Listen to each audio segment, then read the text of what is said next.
India next, aren't you? Yes. So we're looking at that sort of stuff. What are you doing in India? Events with several companies. Okay. Very good. Reveals prostate cancer. Now, that was the big story. Yeah. And how have people responded to that? Because that was the very first thing that we spoke about. Yes. And what really helps other people about prevention being better than cure. How have people responded to that story?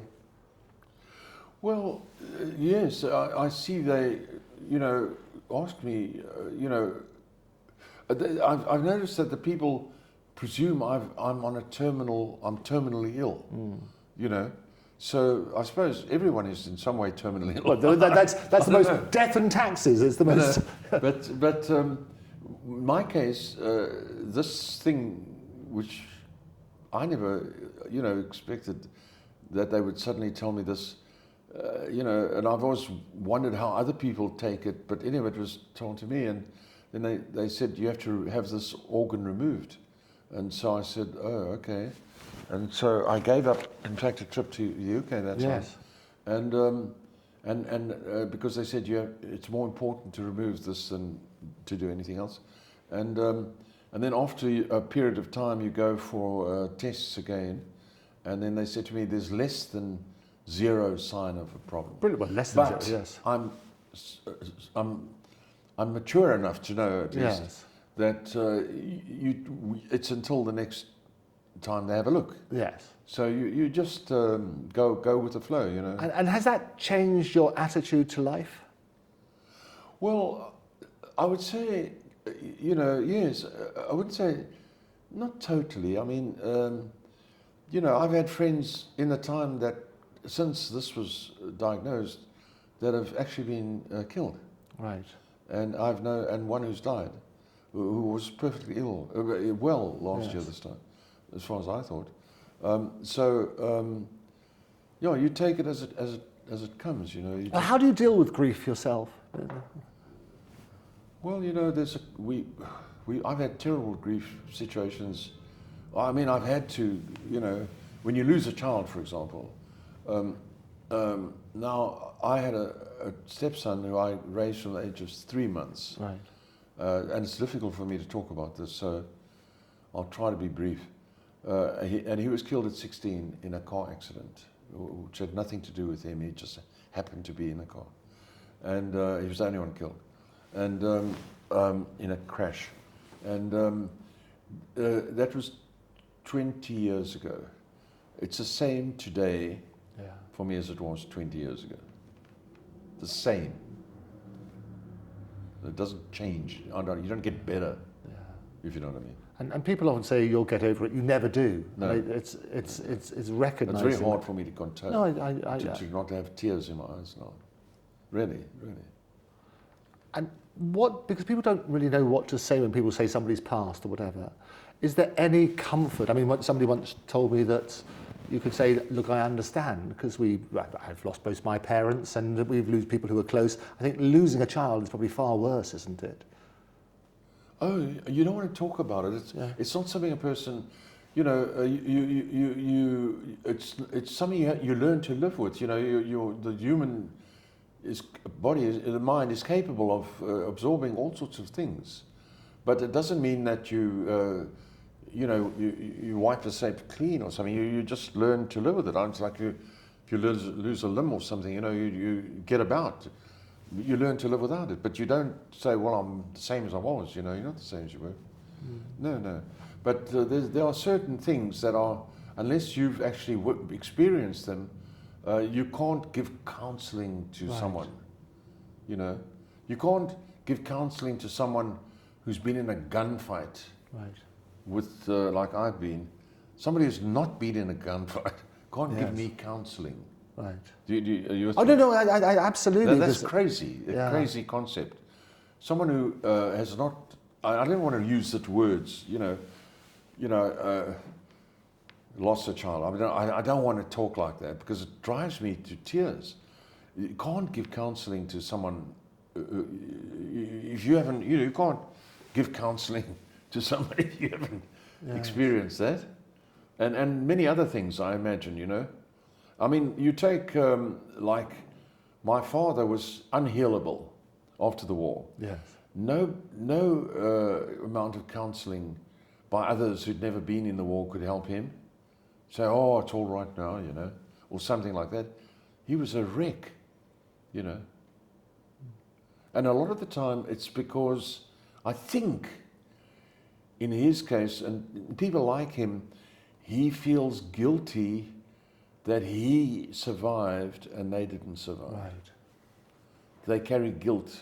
Yes. I don't know if you can understand that. Oh, no, I do. I mean, we've spoken at length about that. You're right. We've spoken at length about that, carrying the guilt that, as you say, that why am I the survivor when your colleagues are no longer here? Yes. So it is. Who were much better than me. And that's the thing, you have those sort of self-doubt. And you've been very good. The other thing we've spoken about is you've advised others who've been through grief situations, haven't you?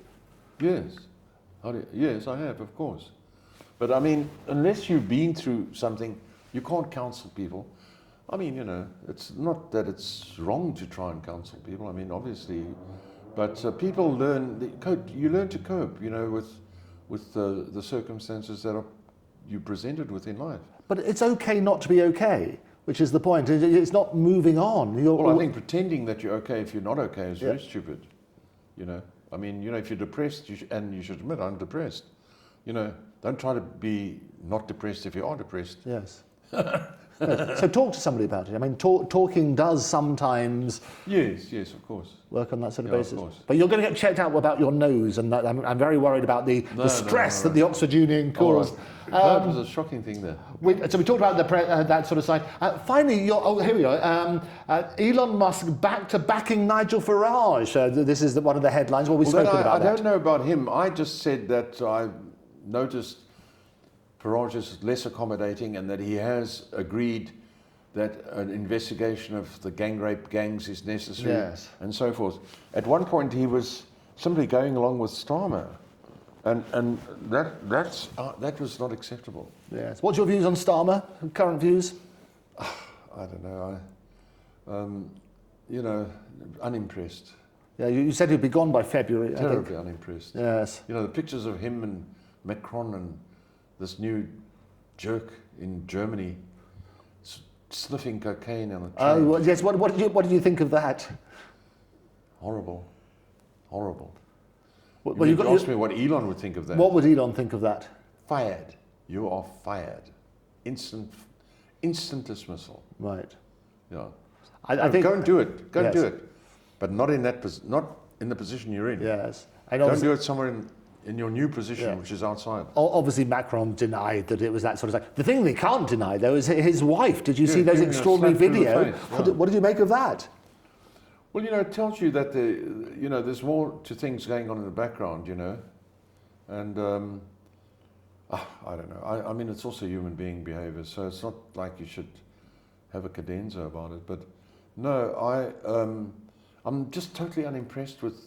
A lot of the time, it's because people have too much of an interesting life of their own, capable people, men and women, to be bothered to go and stand and be elected to be in Parliament or something like that.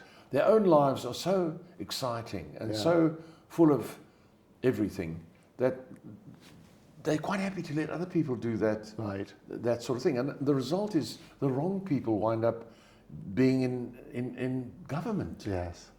You see? Because who wants to be in government when you can be involved in some of the most exciting things that are going on in the world around you in business and science and so forth, you know? Who the hell would want to just be a regulator? Yeah. Nobody. No, you're absolutely right. Keep looking for the purpose in life and doing something exciting. Finally, I mean, we talked about at the beginning, the reason that you were here is because of this debate. One of the things that you and I spoke about was how difficult it was to get here. And we were talk to me about that and the hurdles you had to jump over to sort that out. And because it might, by talking about how difficult, we might be able to get it addressed. Well, it's only the one hurdle. To get a visa to come to England, I'm entitled to a British passport. Yes. Because if your mother was British, you can be a British passport holder. My brother and I have never bothered to take that up. We are not particularly fond of you know, being subjects to a monarchy and stuff like that. We're too Afrikaans for that. Right. So that's why we've never done it. But so for me to come to the UK, I have to apply for a visa. Now I've come to the UK maybe, I don't know, 20 to 30 times. Yes. But now all of a sudden I have to get a visa. So I applied for the visa a month early, a month before leaving, late April I applied, or the last week of April I put in my application. And it only received serious attention 2 weeks later, whereupon I was told that I'm so late in applying, which was already a month before Yes. that I applied, that I have to pay $1,000 to expedite the visa. So I did pay that. I didn't want to, but I paid it, and because I made this agreement to come, and then I had to, you know, count the hours down to actually getting the visa, because they said we don't guarantee you'll get it in time for your flight, and we don't guarantee you'll even get it. Right. And they made the application so complicated. It's like 14 pages. Yes, you sent it to me. 14 pages. Incredible. Hours full And of all this. sorts of data they wanted, with bank How statements much and you income. earn, And how much you pay in tax, what you spend on groceries, how much have you got left after groceries, and so forth. And if you put down things that look too like you earn too much, it has to look like an ordinary person, I was Right. told. Then they won't, a very ordinary person. So you've got to put in, you earn £1,500 a month, and you pay tax, and you've got £1,200 a month, and then you pay your rent, and you've got, you know, £700 a month, and then you've got £500 left over. And then they say, right, here's the visa, it'll be £1,000. So the irony of it is, I've just told you I've only got £500 for fuel and everything, Yes. to live through the month for food and everything, and you know you're handing me the visa and saying it's £1,000. How am I supposed to pay that? It's ironic. Yes. I mean, don't they get the irony? yeah. But if you tell them that you earn £20,000 a month, you become a subject of investigation. It's crazy, isn't it? We spoke about that publicly, and a lot of people said it'd be easier if you came over on a dinghy. Yes, easier if you came over on a rubber duck. Yes. Much easier, and you get 4-star accommodation and so on. But in fact, I got the visa 2 hours before closing time on the day before I left. Wow. 2 hours before closing time of the embassy, British consulate or embassy. Yes. 2 hours before closing, the day before I left for the UK. Yeah, we shared. I saw the roller coaster ride, whether you're coming, you're not coming, and Yeah. everything. That's crazy. And then they've sent me an additional bill saying that I owe them $100 for having coffee in the premium lounge. What? Yes, I was taken to a lounge Yes. and told to wait there, and there was a coffee machine. Yeah, $100. Sorry? $100? 1,760 rands. Okay. Yeah, $100. Wow. Exactly $100 right now for using the premium lounge. No. Yes. That is absolutely That's scandalous. We need to look at that. And they sent me a reminder. Send you a reminder. I think there's 2 points I would have made to that. Coffee It's in got the premium lounge. No. Yes, because they told me to wait Yes. and took me to this premium Wait, lounge. help There's yourself to coffee. machine. They actually said to me, if you feel like having a coffee. Please have a coffee, I had Mr. one. Musk. So now I've got a bill for using the premium lounge. No. $100. Absolutely. They should Mind look you, at since that. I've been in London, Yes. I've realised that how little that is. Well, yeah, it's Cup of crazy. coffee in the Connaught, I think a cup of coffee, 2 cups of coffee, Yeah. and I don't know what else. I don't know, very little else. £100. Right. Crazy. Isn't it? Well, I promised you we're going to get a pint in a thing for that sort of stuff, which is really, really good.